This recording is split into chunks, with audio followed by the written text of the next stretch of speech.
तो गीता ज्ञानदाता नासवान, और गीता अध्याय नंबर 15 के श्लोक नंबर 16 और 17 में 2 पुरुष बताए हैं, वो दोनों नासवान, सर पुरुष और अक्षर पुरुष। क्योंकि उसमें स्पष्ट किया है कि ये और इनके अंतर्गत जितने प्राणी हैं सब स्थूल इनका नासवान है, जीवात्मा तो किसी की मरती नहीं। इसलिए 15वें अध्याय के 17वें श्लोक में कहा कि उत्तम पुरुष है तो अन्य है परमात्मा इति उदाहरते, जिसे परमात्मा कह सकते हैं वो है परमात्मा, श्रेष्ठ आत्मा। श्रेष्ठ आत्मा वो होती है जो कभी दुख नहीं देके और सुख सुख देता है। और जहाँ गेला टांग काटे और मौत करे और बढ़िया मोहन भोजन खिलावे, यहाँ काजू किशमिश, तो श्रेष्ठ आत्मा थोड़ा हुआ। ये सब कुछ भी खिलावे और लेकिन दुख ना दे, ना मृत्यु हो, वो है श्रेष्ठ आत्मा, वो परमात्मा है, वो हमारा प्रभु है, परमेश्वर है।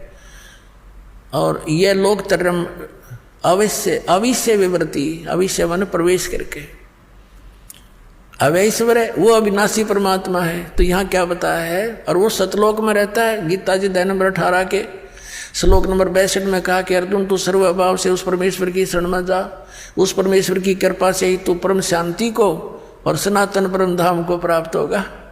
शाश्वत स्थान, कभी नाश ना होने वाला स्थान, और वहाँ जाकर परम शांति होगी। अब क्या बताया है, जैसे इन महापुरुषों ने भी यही बताया कि सचखंड में ये सुख है, सचखंड में ऐसा सुख है, सतलोक में ऐसी सुविधाएं हैं, वहाँ चलेंगे बिल्कुल ऐसे ही सृष्टि होगी, लेकिन मृत्यु कभी नहीं होगी। अब पुण्यात्मा अगर हमारी यहाँ मृत्यु ना हो तो गर्मी सर्दी ने तो देख लिया, हम इतने ढीठ हो रहे हैं, कोई बात ना, इसके तो हम सहन करने के आदि पड़ गए। और बुढ़ापा ना हो फिर हम कदे भी ना जाओ, उड़ा तेरी हमने वहाँ की, और गेला मृत्यु हो, बता इस मृत्यु ने, ये तो सबसे बुढ़ा काम।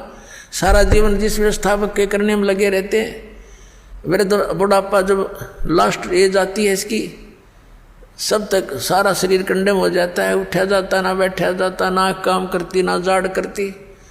पहले तो कैर यहीं टूट ले इस पे, और फिर आ गई हम के दूध गड़े।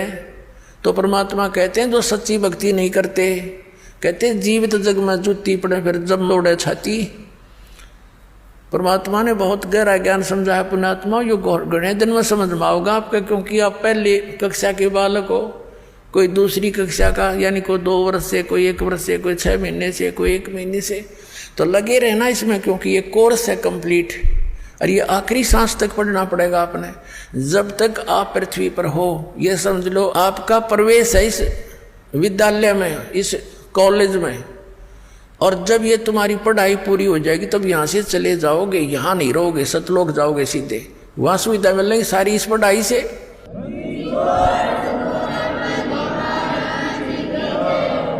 जैसे बच्चा कॉलेज स्कूल पढ़ता है तो उस पढ़ाई का फल उसको वहाँ कॉलेज में नहीं मिलता, वहाँ को अगर कोई बकवाद करता है तो वो अपना जीवन नष्ट करता है, वहाँ सुविधा ले रहा है, पिक्चर देखे, अच्छे खाना खावर, दारू दूरू शराब पीवर, पढ़े नहीं।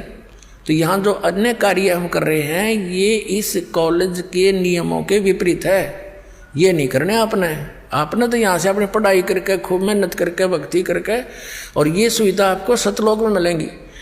जो बच्चा स्कूल कॉलेज में पढ़ता है उसकी सुविधा उनको बाहर फील्ड में मिलती है, वहाँ नहीं मिलती। वह परमात्मा ने ये दास भेज दिया आपके लिए यहाँ टीचर बना के, और आप स्टूडेंट विद्यार्थी हो, और ये आधुनिक इंस्ट्रूमेंट ये गॉड गिवन है, ये ना समझना मनुष्य की खोज है।